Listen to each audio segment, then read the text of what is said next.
Hey, good afternoon, everybody. This is Ben Itkin with MCT. We're going to give it a couple more minutes to allow the rest of the audience to join. So sit tight for 2 minutes, and then we'll get started.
All right, guys.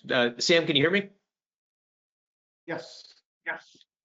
All right. We'll get the session started here. So good afternoon, everybody. I'd like to welcome today to the outsourcing offshore webinar that we're hosting here with our friend and longtime business colleague Sam Mehta. Sam is a principal at Verity Global Solutions. So probably, I guess it's been about a decade now, Sam, that we've overlapped with clients, and we've got a lot of customers that have had great success in engagement with Sam, and so it seemed like an opportune time for us to kind of touch on this subject matter, which isn't necessarily capital markets focused, so a little bit peripheral for what we do. Hence bringing on somebody that we know to be an expert in the space. And our intention here really is to make this kind of educational, and Sam is great about it, and I think it's an opportune time to address the opportunities with the offshore outsourcing, as we're kind of at an inflection point as we see it in the market, where clearly over the last couple of years there's been a bunch of consolidation, and people struggled to right size and deplete resource and kind of match capacity to the market. I think most people, fortunately, are seeing this as a bit of a bottom to the market, and there's expectations that in 2025 and beyond we'll see a bounce. And so the question is, how are you going to address it now that you've reduced your workforce to the old norms as the market expands again? So Sam is going to speak to that. We're going to answer questions. A lot of people are unfamiliar with what outsourcing looks like offshore, what regulatory issues might come up. data protection, et cetera. So with that, I'm going to hand it over to Sam. Just so you guys know, at the end of the webinar, we will distribute sometime this afternoon the audio, as well as you'll be able to get a hold of the deck, and we'll give you contact information for Sam for further questions. As far as questions throughout the presentation, you can post them, and I'll do my best to read them off to Sam.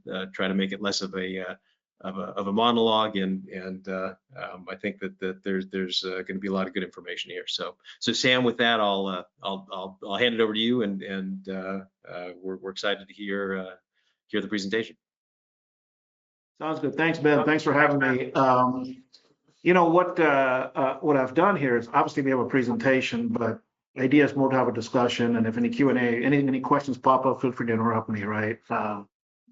This is more to facilitate the conversation. I don't want to just PowerPoint people to death, so I'm going to try to, just talk more just in terms of, the content as more of a discussion than anything else. So, why did the slide not change? Here we go.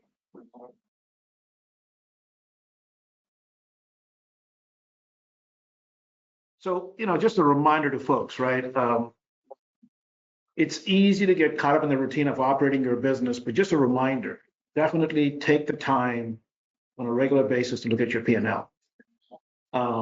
Very often, we kind of get caught up in the business of running the business, and we forget that, we kind of need to go back and get down to the basics. And what you're going to find is labor tends to be a very big part of your operating cost, the cost of your production. And definitely make sure that you've taken the time to address that. The bottom line is, this is an exciting time to be talking about this topic, because when you had an inflection point like we have in the market right now, it creates all kinds of opportunity, right? You've got the opportunity to go in and excuse me, one second, my presentation is acting up. One quick second, okay?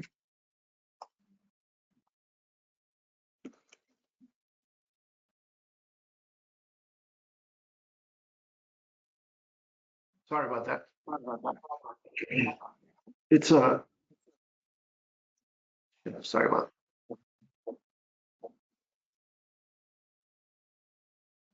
Yeah. So when you look at what's happening in the market today, and as you come back into when you remember the way business was prior to this collapse in the market, it was difficult to go back, and when you had a full-fledged organization, to come back and restructure an organization, to reformat, redesign. So when you're here in this particular market, to be able to go back to the drawing board, redesign your structure, redesign your operations, is an awesome opportunity. The other thing is, COVID taught us, and it was a pretty big lesson, is that the ability to work with people, whether they're 5 miles down the street or 5,000 miles away, it became possible because technology has made it possible to be able to have immediate file transfer, instant communication on things like that. So when you look at your assembly of your product, of your loans, you can basically choose right skill, right price, no matter where it is in the world, right? So with that said, it becomes very important to go back and revisit that. So here's a little fundamental also, is that when you look at your employees, very often, it's difficult to, we think of them as an annual cost of an employee. But basically, if you were to translate the employee cost to an hourly cost and go back and look at the expensive employees you have, such as an underwriter, and what work they're doing during the course of the day, very often you find that 40, 50, 60% of the time, they're doing work that doesn't correspond with the hourly rate. So in this particular example, you may have an underwriter that basically spends 40, 50, the hours in green are the areas in which they're spending most of the time doing high value work. But the items in orange, which could be something that a junior underwriter or a data entry person could be doing, automation, outsourcing, those are all the candidates, because that could be $15 an hour work versus $50 an hour work. So that's where those become candidates for you to be able to outsource to, kind of basically bring your total cost of production down. So the model of outsourcing is one where you have optimization and workflows such that the team you have stateside in your office is doing the highest value work. And basically the team offshore or via automation is more checklist, SLA-based, repetitive, time-consuming work. So that overall gives you the ability to be able to have the most cost competitive production. Then any questions so far? I'm kind of rambling through this a little bit. No questions posted so far, but yeah, Sam, so again, we're kind of talking about bifurcating. Like, I guess historically speaking, an underwriter handled, call it, 7 functions within the process of getting the underwriting out. So I think what you're saying is 3 of them might be, if you revisit and actually kind of again segment the different processes, 3 of them might be critical where you actually need the underwriter doing it, but 4 of them could be preparatory work that it's not his best use of time, right? You're better served having somebody with a lower skill set addressing that, so his time is focused on the pieces that really require his aptitude or expertise. Yeah. So in your particular example, if you look at an underwriter, right, the way our clients use offshore resources is that we have set up people offshore that are fully trained in mortgage, right? So basically, just to kind of go back a second, there's tens and hundreds of thousands of mortgage professionals throughout the world. India has a lot of them, right? The only limitation is they're not licensed. So it creates an opportunity where there's a lot of setup work that can be done offshore.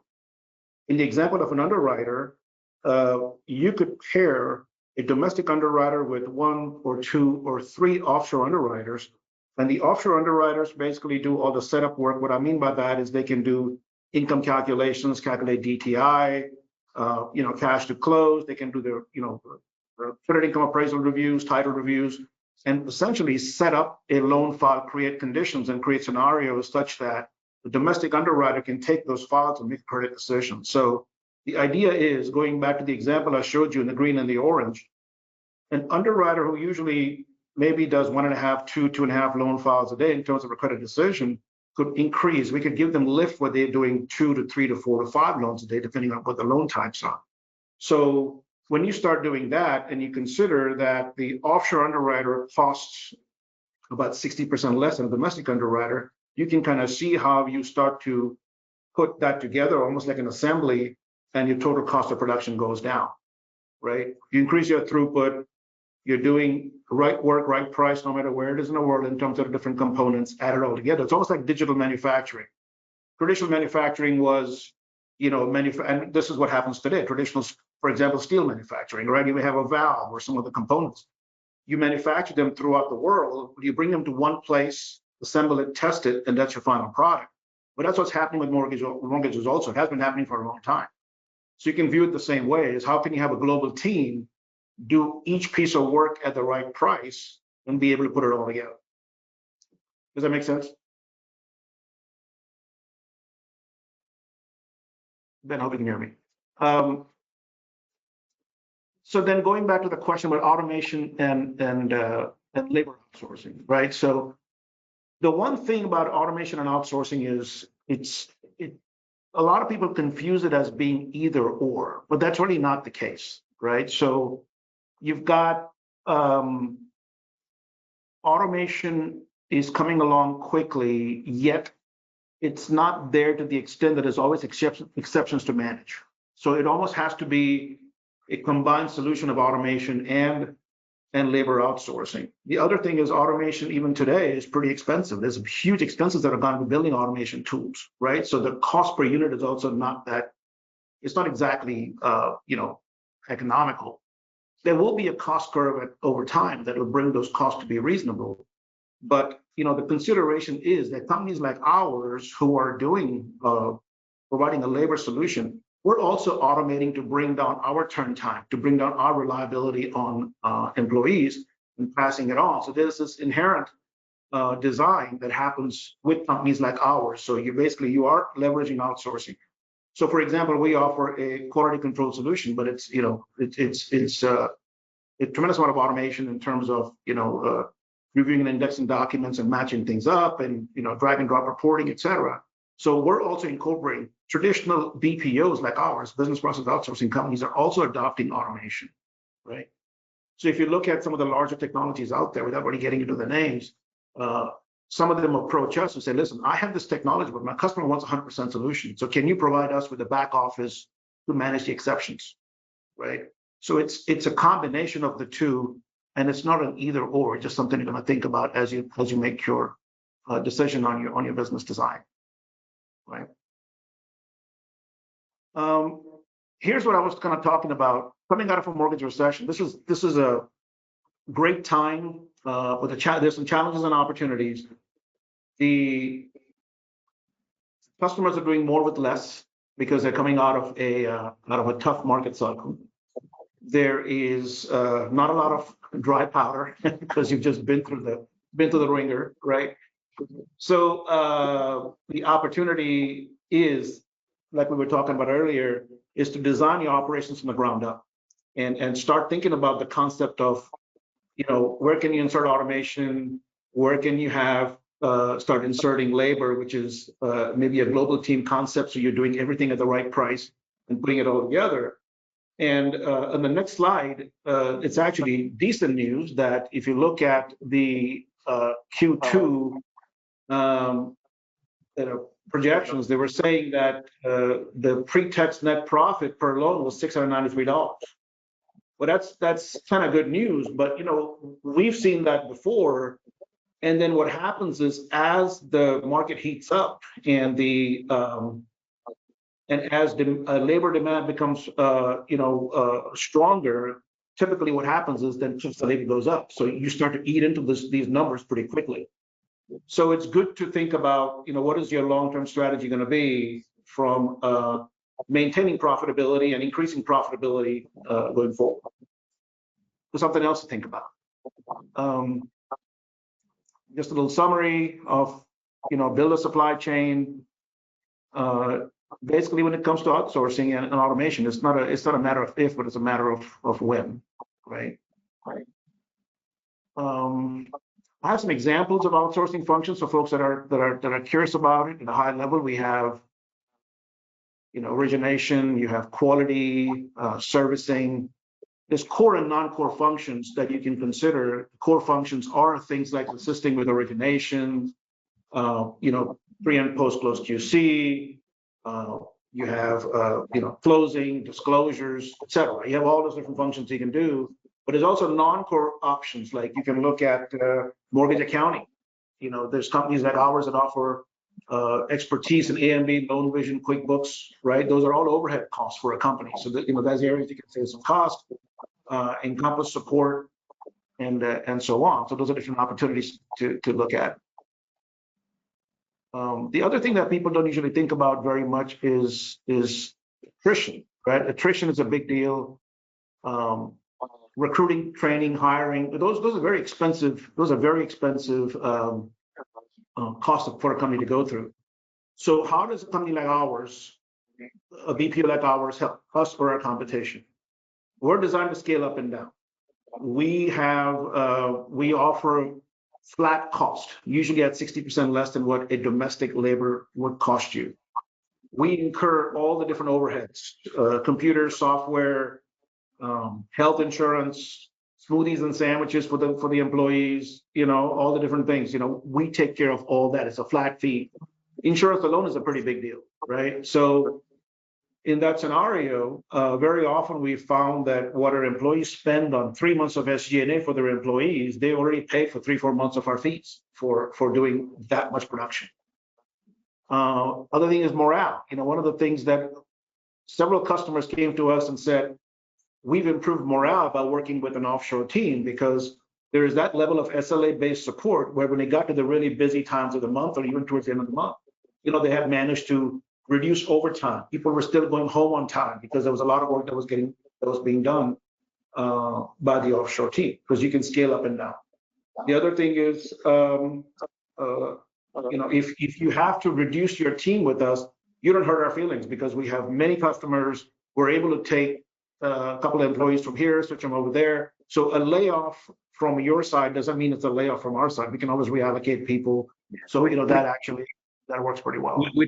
Which I really think is apropos, because right, like everybody went through the painful process over the last couple of years of letting employees go that were valued employees, but you had no choice. You had to make the cuts. So I think there's probably a reservation on, rightfully so, on most owners' minds, as volume grows, to bolt capacity back in again, where with you guys, it's an alternative where they can keep up with it.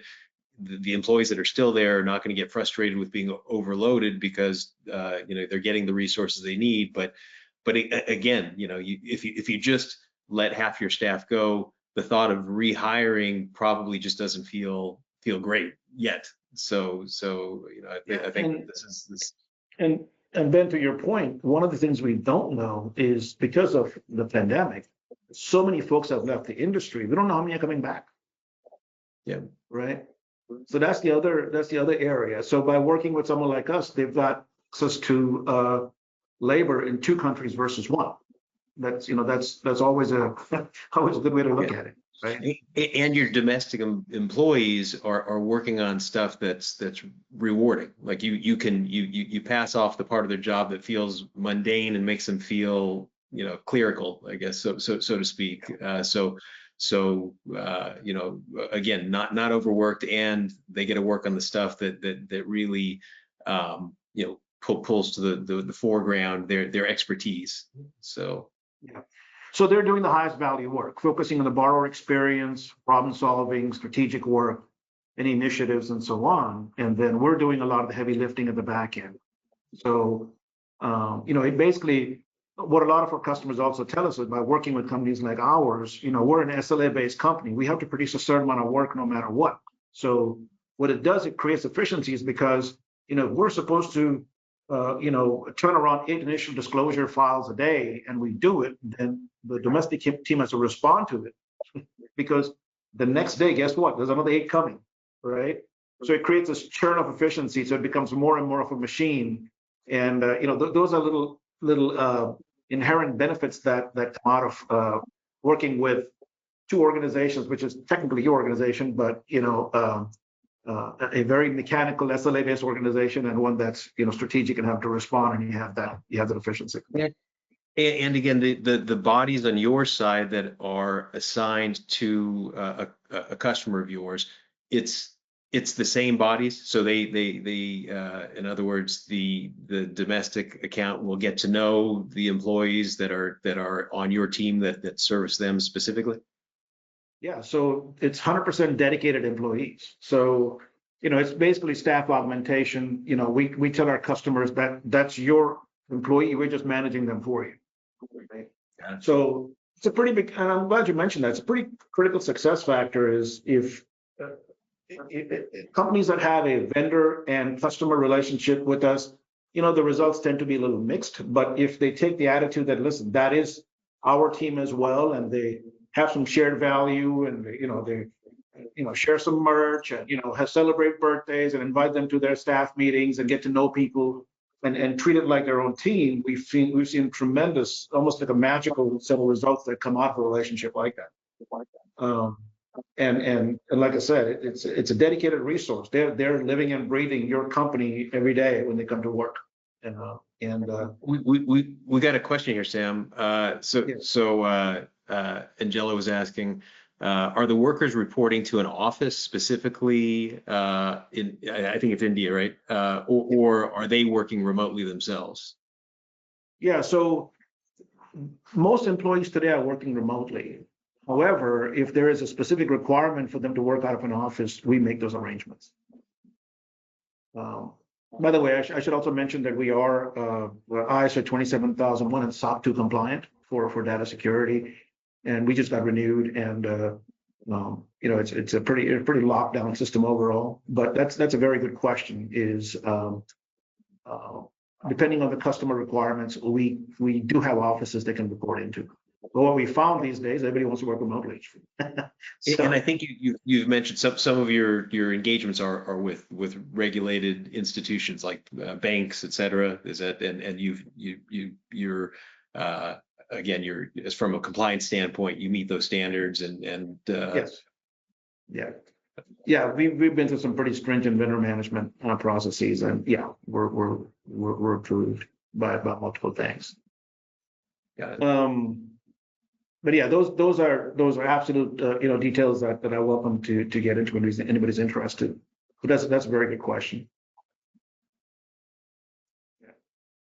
Yeah, I'm sure also just when I've spoken briefly about it with some folks, there's concern, even absent using an offshore solution, everybody's mind is on data security. So I'm assuming that's one of the hurdles that you have to clear with folks when they're considering an engagement with you, that are they taking any more exposure than they would otherwise, when it comes to potential breaches or NPI being exposed.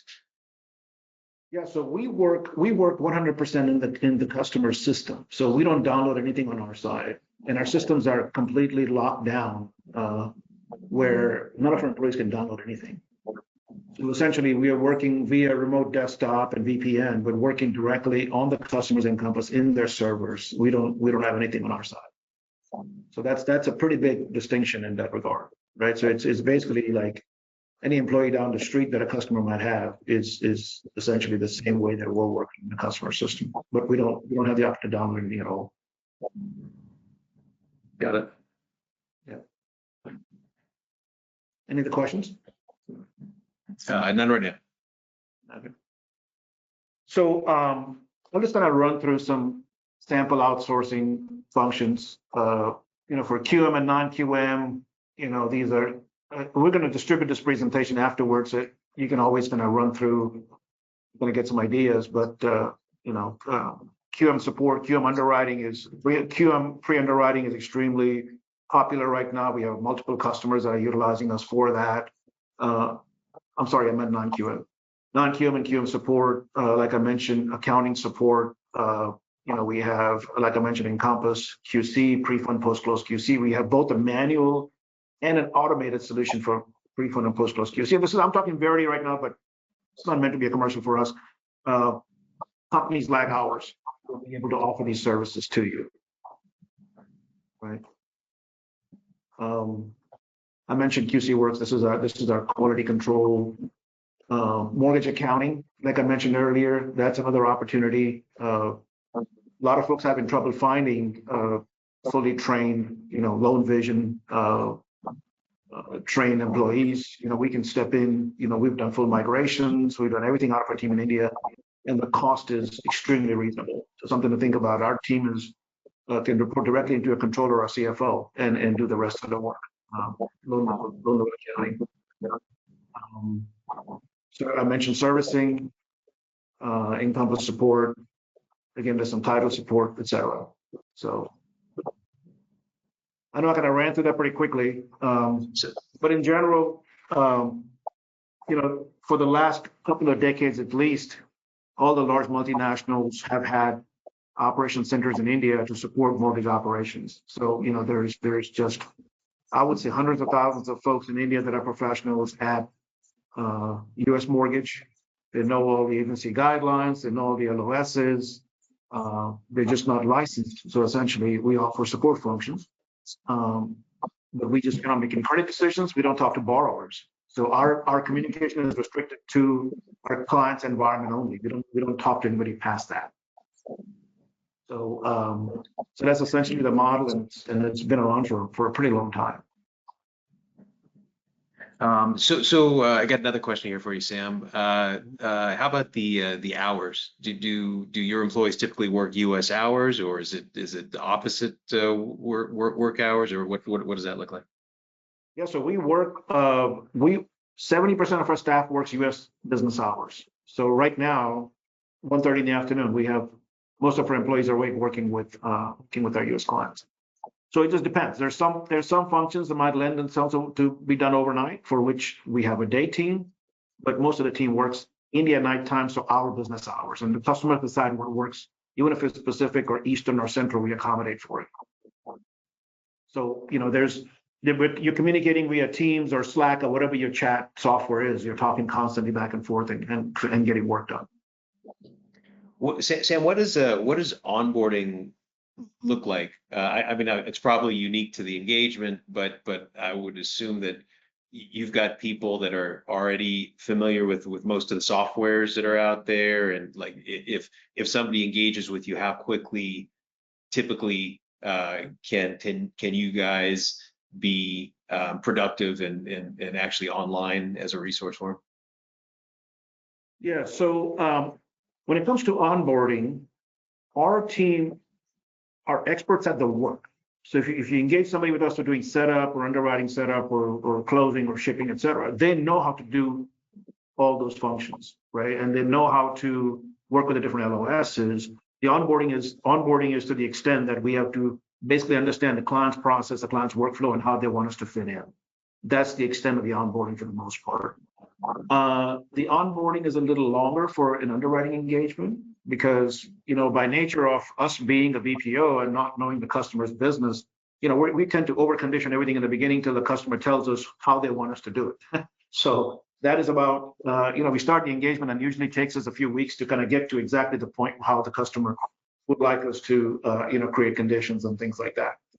But outside of that, that is probably the longest lead time. Outside of that, everything is pretty quick. Things like initial disclosures or setup, et cetera. That's fairly intuitive for our team. And the longest lead time is just making sure that we have all the resources the employee needs, because we're all coming out of a down cycle, so we also don't have a huge bench of people sitting around waiting to start engagements. We're starting to build that now as we have this growth again. So depending on what the function is, we can have somebody on the customer's engagement within 30 days or maybe 60. Got it. And in terms of and I know it's going to be unique to the firm that they would select, so you can only speak to how you guys structure it. But what does a cost structure look like? Are they paying per unit, or are they subscribing for a body? And I think you mentioned like your estimate was 60% less than what you'd pay domestically for the same workload. Anyway, what does the engagement look like? Is it how does the scaling work, per unit or per? Right. Yeah. So for most customers, depending on the size of the customer, we lead with the primary model is that of an FTE model, where it is a full-time resource that works 40 hours a week full-time for the customer. And that's one flat fee we charge that includes everything. It's just one flat fee on a monthly basis, right? But depending on the size of the customer, if they're a larger customer and they want us to do a transaction-based model, that is also available. So we can then go back and calculate what it would be to do a per file or per transaction engagement. But the majority tend to be the full-time resource, but it is the most cost-effective. Got it. And again, I don't want to misquote, but I think like you said, just as a general rule, you're typically about 60% less than a domestic equivalent. Yeah. Yes. Got it. And in terms of productivity, can you speak to that? Some people probably are thinking, yeah, but I'm paying for a body. It's half the cost, but they do have the they're half as productive. What? No, so these are all things that we agree to.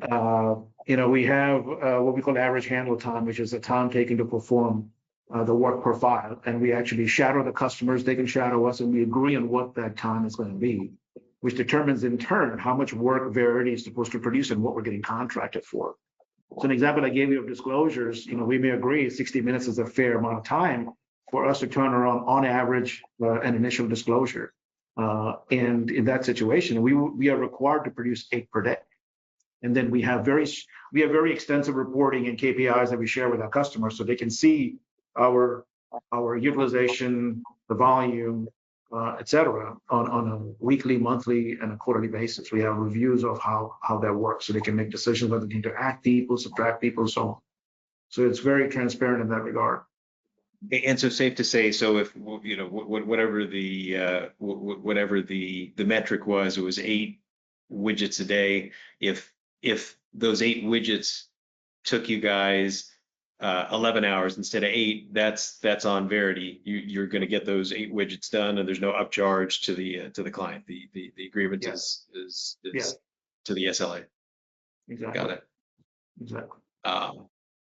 Understood. And in terms of I guess and once again, I know you can only speak to the way that you guys structured, but contractual structure, how reversible of a decision. So maybe somebody tries it, it's either for whatever reason it didn't work out, or they got to the point where they had enough confidence in the volume consistently, and they're like, all right, we're going to hire somebody domestically. What does disengagement look like with you if it came down to that? So very often we work very closely with the clients to see if there is an employee that is having some trouble. Do we need to retrain them or replace them and so on? So we always have those kind of conversations around the team management.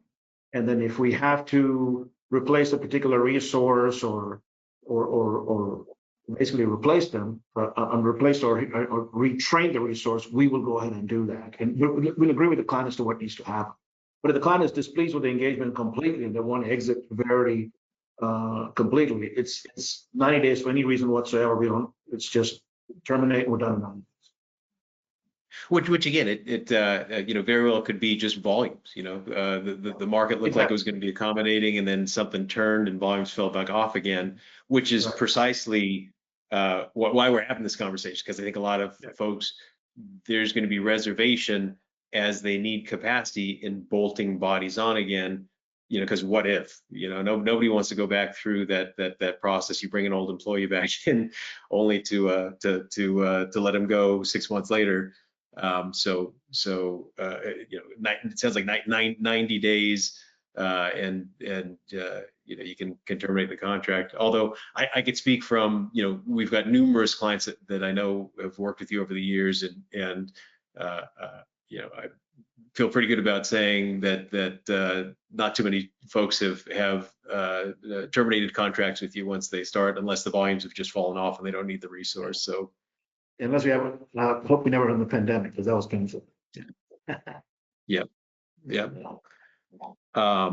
So again, I guess kind of in summary, one thing that I hadn't really thought about until you and I started speaking before we had the webinar here was, I was thinking, specifically to, just that element of needing resources and hey, this is a quick way to bolt experienced folks on that relieves you of all of the pressures as we talked about in terms of the peripheral costs that are involved in the training, et cetera. And again, you got the ability to back out, but as you pointed out, which really was kind of epiphany for me, really this is an opportunity for folks to revisit the workflows that we do, where traditionally we've said this is the type of employee that needs to handle all these functions, and as long as you're going to be building it up from from zero again, it's an opportunity to take a look at those processes and say, hey, these are functions that really shouldn't be on this expensive employee's desk. So, and I think you've probably got experience in it where you could say, hey, this isn't our first rodeo. We've figured out that these are the processes that an expensive, sticking with the theme of underwriting, an underwriter should be looking at, but this is a waste of their time. This is you're paying them way too much to run this, run this type of process, right? Yeah, so our goal is to help identify ways in which they can, cut the cost of loan production, try to make labor as variable a cost as possible, right, and increase efficiency. like I mentioned, it really is pretty powerful for us to be able to engage with a customer and be able to do work on that SLA basis. It really does create a pretty positive churn in terms of efficiency. So. Yep. Yeah. Okay. Well, guys, I'm looking here. I don't see too many questions on the board that we haven't covered, Sam. So, this was great. And again, I think the timing is opportune because it's a good problem to have. But I think everybody is going to be faced with decisions in hopefully the very near future as to how are they going to address capacity needs. And I think that by all means, whether it's through Verity or some other firm, folks that it just the concept seemed foreign of going offshore. I think it's something that definitely is worth exploring. And again, I appreciate you jumping on and sharing your insight. And again, I thank you for it. Yeah, thank you, Ben. And something else to think about is, it is a whole new world to get out and try to see, hey, how am I going to work with a global team? How do I go about doing this? But the way that it can also become easier is, companies like ours, we'll do test loans. We'll show you the results of it so you can see how that looks like, see how people engage. You can talk to other clients that are using us, right?